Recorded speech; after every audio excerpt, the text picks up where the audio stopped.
Hello everybody and welcome back to another episode of, actually this isn't an episode, this is just, you know, what are we, hold on. So, yesterday I was talking about Ternary, and people were confused, because I guess nobody has heard of it. It's called Ternary or Trinary, and, I'm gonna go ahead and give, like, a brief bit of information about it, as well as start my new series where I'm just gonna cover the logic gates. There's a lot of logic gates. I already showed the table in the intro that I'm using to map every single possible logic combination. I haven't finished.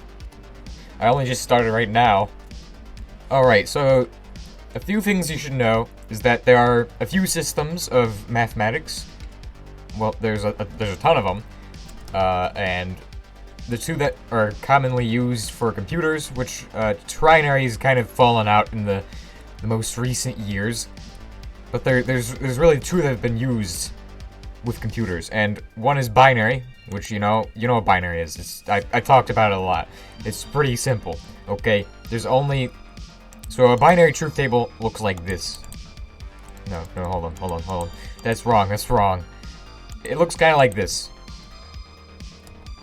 This is a ternary truth table. Now, in binary, we have 16 possible logic combinations. So I'm gonna go ahead and show you all that. So, if you already know binary, you're gonna notice that this actually is basically all the numbers in binary that you could possibly do, except for 0. I forgot 0. So basically, this one is all false or all true up to here, and then these guys are different combinations. I believe that this first one is and, then this other one is going to be the opposite of it. So at this point here, that's when everything gets inverted. So in when we have a 1 in the 18s, or no, the 16s, no, it's the 8s column. 8s column. We have 1 in the 8s column, everything inverts. So, for example, we have XOR here. Then I believe this one is XNOR. So that's the inversion, okay? Now, ternary is kind of similar, except we have 3 possible numbers. We have 1, 2, or 0. In the case of this system, I'll just say that anything that's purple is going to be undefined. Anything that's blue is going to be false. Actually, no, let's say blue is true. And white will be false. So a similar thing is happening here, except in the middle. We have, you know, this weird purple thing. So basically, there's a section that's going to be true, or mostly true. The other one's going to be mostly undefined operations, and then this last one will be mostly false operations. And that doesn't really matter. Basically, this whole thing doesn't matter. This is just every possible combination you can make in ternary. And then over here, we have, well, I've started working on most logic gates. So here we have the ones that only output based on one single, you know, you get what I mean. Just like they only output on one single one of these. So, for example, we have this one, which only outputs when the whole thing is false. Speaking of which, there's also, this is the easiest one. It never is true. Very easiest one. It's never ever gonna output.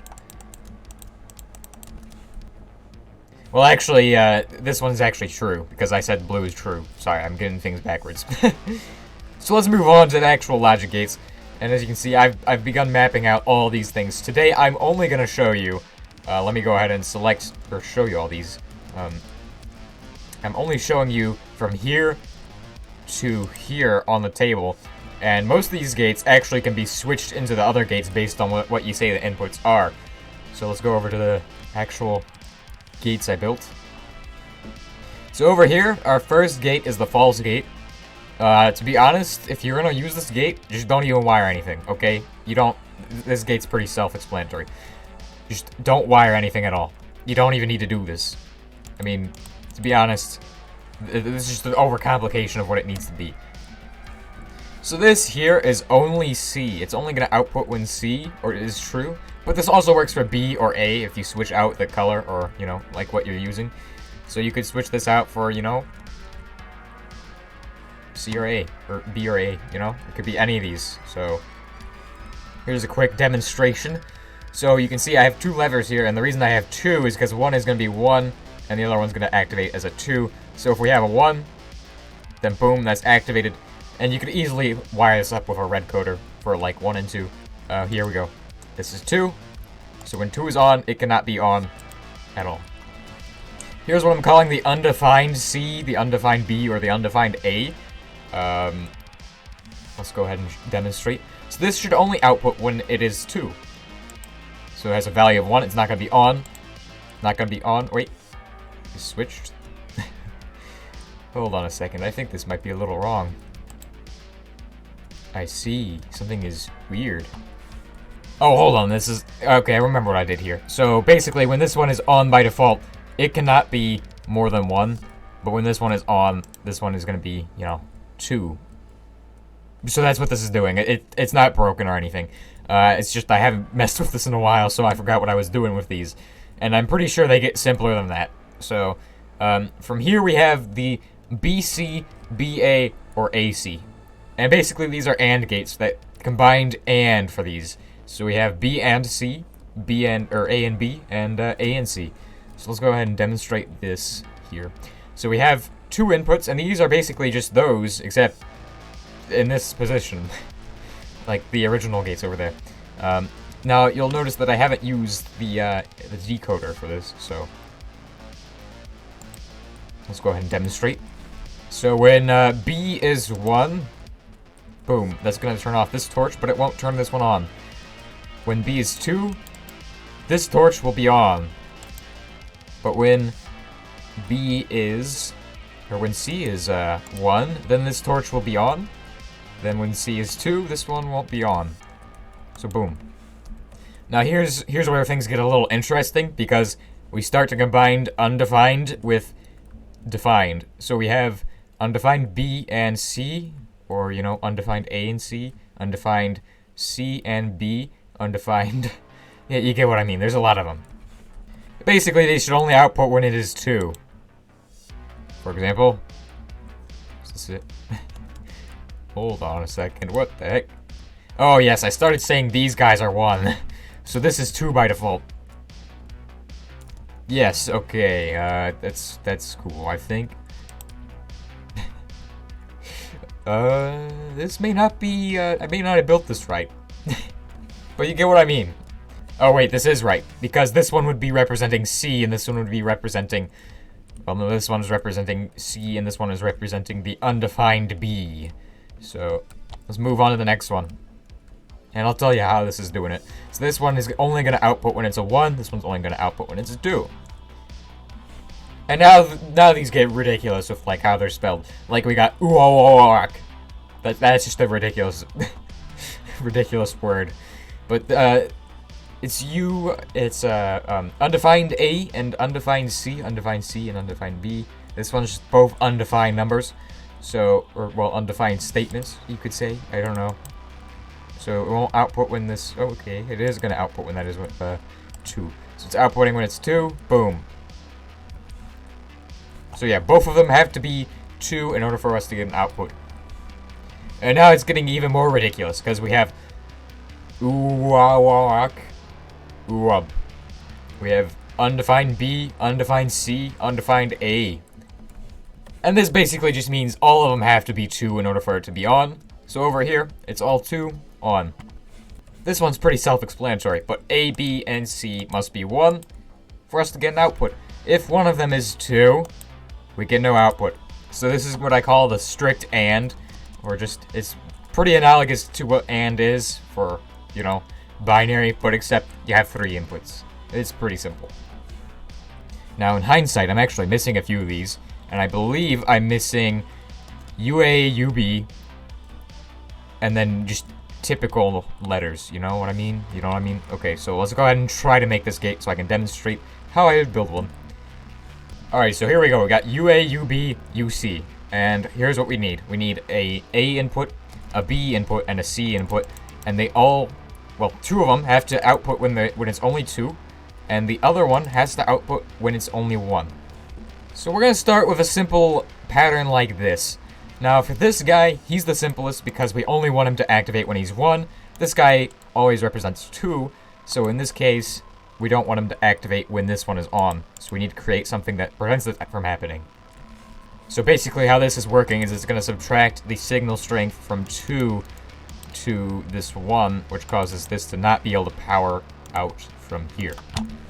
Now things are starting to look a little complicated, and you may be wondering, why exactly does this hopper have to exist? Like, what is this doing here?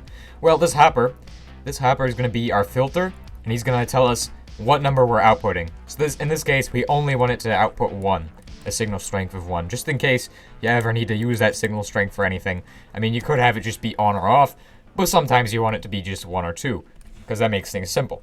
So for this, you're going to need 4 axes that are made of wood. You could use diamond axes if you're rich, but I'm assuming that if you play survival mode, you're probably not going to have 4 diamond axes for any reason. So now it's outputting a signal strength of 1, and we can't go any farther. So if you wanted to hook up something here, maybe if you wanted it to activate when it's 2, that's the principle of how we get it to activate when it's 2, or the concept behind that. Technically, you could just do a torch here, but I like to do it this way because I like to have that ability to switch it out whenever I need to. Now on these two, we're going to need 2 filters, and the first filter is going to be doing, I think it's the number 2. The second filter is going to be doing the number 1, and basically when it's outputting a number 1, the signal strength of 1, the torch won't be on because the torch is going to be 2 blocks away. So that means it has to have this one on in order for it to get enough strength to reach the torch, you know? So I've already preemptively made an AND gate in the dirt. That's nice. Okay, let's go ahead and set these up. Now, there's another thing you'll want to know, is that these guys need to be on subtract mode, so that way you can toggle them on and off when it's 2 or whatever. Now, you're only going to need 4 of these, you know, wooden hatchets, wooden axes. You'll need 4 of those for that. And then you're going to need 4 more for the next hopper. So for these guys, you'll need 4 of them. And then you'll need about 32 pieces of whatever you got. In this case, I'm just using wood, and boom. Now that should be done, and I guarantee I've done something wrong, but, so if that is 2, if it's 1, it can't activate. When it's 2, it should be able to activate. Oh, wait a second. Oh, I forgot the block, that's why. Silly me. So now it's actually working, and if we switch this 1 off, it can't activate because it's, you know, so, pretty simple. So now when all 3 of these are in the correct positions, the output will be on. There you go. I hope you all found this interesting or enjoyed it. If you did, feel free to leave a like, maybe subscribe, and if you have any comments, you could slap those down below. I always read the comments. Even though sometimes I don't wanna. Okay? Okay. I'll see you all next time, and hopefully, yeah, this was helpful.